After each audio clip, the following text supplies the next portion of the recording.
अस्सलामुअलैकुम my social media family. उम्मीद करती हूँ कि आप सब लोग हिफ्ज़ अमान से होंगे, खुशबाश होंगे। वीडियोस को पसंद करने का बहुत बहुत शुक्रिया। इसीलिए मैं आप लोगों के लिए इतनी इतनी रिसर्च लिख कर लाती हूँ। जनाब आली, आज भी हमने एक सेलिब्रिटी के ऊपर काफ़ी ज़्यादा रिसर्च की है और वो हैं जी मदीहा इमाम साहिबा। मदीहा इमाम एक वो एक्ट्रेस हैं जिन्होंने 2013 में अपने करियर का आगाज़ किया था और अब खामोशी से उन्होंने अपनी शादी कर ली है। दुल्हा के बारे में उन्होंने नहीं बताया है और उन्होंने ये भी नहीं बताया कि शादी उन्होंने किस शहर में की है। और मज़े की बात आप ये देखें, सरप्राइजिंग बात ये है कि जो मीडिया के लोग होते हैं वो सारी दुनिया के सामने करते हैं जो भी करते हैं। तो शादी की खबर उन्होंने खुद इंस्टाग्राम पर आकर दे दी, लेकिन अपने शौहर के बारे में उन्होंने कोई इन्फॉर्मेशन नहीं दी। और इससे भी बड़ी मज़े की बात यह है कि उन्होंने अपनी तमाम तस्वीर अपने इंस्टाग्राम अकाउंट से डिलीट कर दी। लेकिन हम किस मर्ज़ की तबाह हैं, आज की वीडियो में मैं आपको मदीहा इमाम की मुकम्मल बायोग्राफी बताऊंगी। साथ ही साथ आज के वीडियो में मैं आपको बताऊंगी कि उनके शौहर कौन है, उनकी क्या बायोग्राफी है। और तीसरे नंबर पे मैं आज आपको ये भी बताऊंगी शादी कब, कैसे, कहाँ हुई। आपको ये भी बताऊंगी कि मदीहा इमाम ने जो अपनी शादी के जोड़े पहने उसका डिजाइनर कौन है। यहां तक कि मैं आपको ये भी बता दूंगी कि उनके जो मेकअप आर्टिस्ट हैं वो कौन है और मदीहा इमाम ने ये सब कुछ क्यों किया है। तो चलिए जनाब शुरू करते हैं आज का वीडियो। सबसे पहले मैं आपको बायोग्राफी में अगर बताऊं तो मदीहा इमाम के बारे में आप जानते होंगे कि वो पहले एक्ट्रेस नहीं बल्कि एक वीजे थी और वो एक प्रोग्राम कंडक्ट किया करती थी और उनकी शोहरत जो है वो सरहद पार भी थी। और उसके बाद वो एक्टिंग की तरफ आई थी। आपको अच्छे तरीके से याद होगा कि उन्होंने अपने टेलीविजन करियर का आगाज जो है वो हम टीवी से किया था और 2013 में उनका ड्रामा आया था इश्क में तेरी। और फिर उसके बाद उन्होंने महविश हयात और असफर रहमान के साथ जो है वो अदाकारी की थी। फिर उसके बाद 2015 में उन्होंने एक और ड्रामा सीरियल किया था धानी।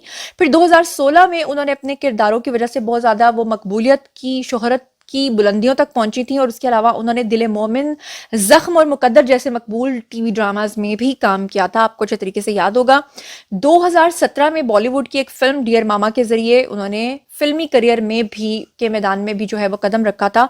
और 2022 में उन्होंने एक पाकिस्तानी फिल्म में काम किया था जिसका नाम था नीलोफर।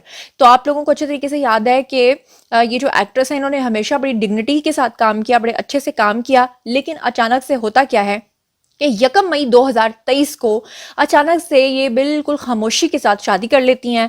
और जब ये शादी कर लेती हैं तो ये किसी भी मीडिया पर्सन को इनवाइट नहीं करती, अपने कलीग्स को इनवाइट नहीं करती। और फिर उसके बाद क्या होता है कि अचानक से इंस्टाग्राम पर ये आती हैं, इंस्टाग्राम की तमाम पिक्चर्स को डिलीट करती हैं और डिलीट करने के बाद ये वहाँ पर अपने एक पोस्ट लगाती हैं और अपनी शादी की एक तस्वीर लगाती हैं। और उसके बाद ये कहती हैं कि मैंने शादी कर ली है खामोशी के साथ। अच्छा, उसके बाद वो अपनी पोस्ट में लिखती हैं कि मेरी शादी 1 मई 2023 को हो चुकी है। हम अपनी ज़िंदगी के नए सफ़र का आगाज़ कर रहे हैं, हमें अपनी दुआओं में याद रखिएगा। इस पे जो है वो तमाम मीडिया के लोग और उनके जो फैंस हैं वो एकदम बरता हैरत में मुब्तला हो जाते हैं कि ये क्या चक्कर है। आमतौर पर हमारी एक्ट्रेसेस जो हैं वो तो इतनी धूम धड़क्के से शादियाँ करती हैं, शादियों के कई कई दिन तक उनके फंक्शंस चलते रहते हैं और किसी को पता ही नहीं चला। और मदीहा इमाम के जो शौहर हैं उनका चेहरा जो है वो पाकिस्तानी चेहरों से फेमिलियर नहीं लगता और ऐसा महसूस होता है कि शायद वो कोई फॉरेनर हैं। तो साथ में मैं आपको ये भी बता दूं कि मदीहा इमाम जो हैं पहले वो अपना निकाह करती हैं, यानी कि निकाह के वक्त वो सफ़ेद रंग का लिबास पहनती हैं और दूल्हे मियाँ जो हैं उन्होंने भी ऑफ वाइट कलर का, लाइट स्किन कलर का, फॉन कलर का उन्होंने भी पेंट कोट पहना होता है और वो उसका इंतखाब करती हैं। और उसमें वो बिल्कुल एक बाहर का कपल लग रहा होता है, पाकिस्तानी शादी वो नहीं लग रही होती। लेकिन उसके बाद जो शादी की तस्वीरें वो अपनी पोस्ट करती हैं उसमें उन्होंने रेड कलर का ड्रेस पहना होता है और चांदी की कढ़ाई के साथ लाल रंग की मैक्सी और दुपट्टे का इंतखाब किया होता है। जबकि दूल्हा जो है वो सफ़ेद रंग का कुर्ता पजामा और कोट पहनते हैं। मदीहा इमाम की शादी का जो जोड़ा है उसके बारे में यकीनन आप लोग जानना चाहेंगे कि डिज़ाइनर कौन है। तो जनाब मैं आपको बताती हूँ डिज़ाइनर कौन है, मैं किस मर्ज़ की दवा हूँ। तो हमने पता लगवा लिया कि उनके जो डिज़ाइनर हैं वो हैं जी शाहजहाँ। जी हाँ, शाहजहाँ से उन्होंने अपनी जो अपना जो ड्रेस है, मैक्सी कह लें उसको, फ्रॉक कह लें या जो भी है, उन्होंने वहाँ से उसको डिज़ाइन करवाया। जबकि आप लोग ये जानना चाहते होंगे कि मदीहा इमाम का जो मेकअप आर्टिस्ट है वो कौन है। हालांकि मदीहा इमाम के मेकअप के ऊपर हमेशा से तनकीद होती रही है क्योंकि जैसी उनकी पर्सनैलिटी है उस पर उनको लॉन्ग हेयर सूट करते हैं, लेकिन हमेशा शॉर्ट हेयर की वजह से लोग उनको तनकीद का निशाना बनाते हैं, उनके लुक्स पे बात करते हैं। और लोग ज़्यादातर उनके, क्योंकि मदीहा इमाम काफ़ी मिनिमल सा मेकअप करती हैं और शादी पर भी उनका काफ़ी मिनिमल मेकअप नज़र आया। लेकिन लोगों ने उनके मेकअप के बारे में मिली जुली राय का इजहार किया। बट मैं आपको बता दूं कि इनके जो मेकअप आर्टिस्ट हैं उनका नाम है जी ऐना खान। और साथ ही मैं आप लोगों को ये भी बता दूं कि जो उन्होंने ज्वेलरी पहनी है, यकीनन आप लोग पूछेंगे कि भाई मेकअप आर्टिस्ट का भी आपने बता दिया, ड्रेस डिजाइनर का भी आपने बता दिया, लेकिन आपने ये नहीं बताया कि ज्वेलरी उन्होंने किसकी पहनी है। तो ज्वेलरी उन्होंने असफर ज्वेलर्स की जानिब से जो ज्वेलरी है वो उन्होंने पहनी है। अब बात कर लेते हैं जी मदीहा इमाम के शौहर आखिर कौन है, क्योंकि जब मैंने भी मदीहा की पिक्चर्स देखी तो मुझे बड़ा अजीब सा लगा, क्योंकि अजीब से मुराद ये है कि उनके शौहर जो है वो पाकिस्तानी शक्लों से फेमिलियर नहीं, मतलब वैसा नहीं लग रहे थे। तो मैं आपको बता दूं कि मदीहा इमाम के जो शौहर हैं उनका नाम है जी मौजी बसर। मौजी बसर उनका नाम है, और मुझे ये लगता है कि वो पाकिस्तानी नहीं है शायद। अच्छा, फिर मैं आपको ये बता दूं कि इनके जो शौहर हैं उन्होंने वो फिल्म प्रोड्यूसर हैं जी, फिल्म्स बनाते हैं।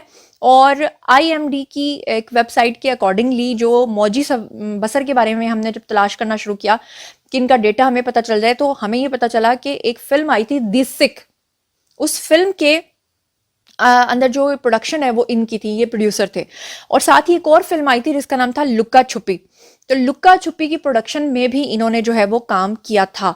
और यहाँ पर मैं आपको एक और बात ये बता दूं कि जो जैसे ही मदीहा इमाम ने अपनी तमाम पिक्चर्स को डिलीट किया और अपनी शादी की पिक्चर्स को रखा, अपनी शादी की पिक्चर पोस्ट करने के अलावा इंस्टाग्राम का सारा अकाउंट डिलीट कर दिया, उसके बाद जितने भी उनके मद्दाह हैं वो तो हैरान हुए ही हुए, लेकिन जो इंडस्ट्री की एक्ट्रेसेस हैं जो उनकी को फेलोज थी उन्होंने मदीहा इमाम को जो है वो मुबारकबाद दी, जिसमें आयजा खान शामिल हैं, मोमल शेख शामिल हैं, और उसके अलावा जो उनके दीगर साथी फनकार हैं उन्होंने भी जो है वो बहुत ज्यादा मुबारकबाद दी। आयजा मावरा समेत जो है जितनी भी इंडस्ट्री के लोग जो उनकी पोस्ट देख रहे हैं वो सब ने उनको मुबारकबाद दी है। कई लोग उनको ये भी कह रहे हैं कि खामोशी से आपने शादी कर लिया, लेकिन अब आप हमारे लिए एक पार्टी अरेंज करें जिसमें आप हम सबको डिनर या लंच जो है वो करवाएं। वो देखना यह है कि जब मदीहा इमाम सामने आएंगी शादी के अपने वेकेशंस के बाद या हनीमून टाइम पीरियड के बाद, तो यकीनन उनसे पूछेंगे कि आखिर तमाम पिक्चर्स को डिलीट करने की वजह क्या थी, जबकि आपके शौहर जो हैं वो खुद एक प्रोड्यूसर हैं, वो इस चीज़ को समझते हैं। और कुछ लोग ये भी कह रहे हैं कि मदीहा इमाम ने इंडस्ट्री छोड़ दिया, शायद इसलिए उन्होंने अपनी तमाम पिक्चर्स को डल कर दिया है और इसीलिए शायद उन्होंने इंडस्ट्री के लोगों को इन्वाइट नहीं किया है। मदीहा इमाम के बारे में अगर हम बात करें तो आज से कुछ अर्सा पहले उन्होंने अपना एक बयान दिया था जिसे लोगों ने काफ़ी कंट्रोवर्सी बनाया था। उस वक्त उन्होंने कहा था कि पाकिस्तानी लड़कियों के ऊपर शादी का बहुत प्रेशर होता है, उनकी मजबूरी होती है कि वो शादी करती हैं। तो बहरहाल अब वो एक नए बंधन में बंध गई हैं और हमारी दुआएं जो हैं वो हमेशा उनके साथ हैं कि वो खुश रहें। चलिए जनाब, बारी है आप लोगों की। आइए कॉमेंट सेक्शन में बताइए कि क्या आपकी फेवरेट एक्ट्रेस का कोई ड्रामा आपको पसंद था, है या नहीं, अगर नहीं तो क्यों नहीं, अगर हाँ तो क्यों, और उनके शौहर के बारे में क्या आपको किसी ने पहले व्लॉगर ने बताया है, या उनके जो ड्रेस डिज़ाइनर के बारे में भी मैंने आपको बता दिया, मेकअप आर्टिस्ट के बारे में भी मैंने आपको बता दिया, उनके शौहर के बारे में और उनकी अपनी प्रोफाइल के बारे में भी। तो आई होप कि आज का ये वीडियो और रिसर्च आपको पसंद आई होगी। मजीद खबरें, व्लॉग्स, इंटरव्यूज़ और सियासी तस्दीर जानने के लिए मेरे साथ कनेक्टेड रहना हरगिज़ मत भूलिएगा। चैनल को सब्सक्राइब कर लीजिएगा। अपना बहुत ख्याल रखिएगा। अल्लाह ने के पान।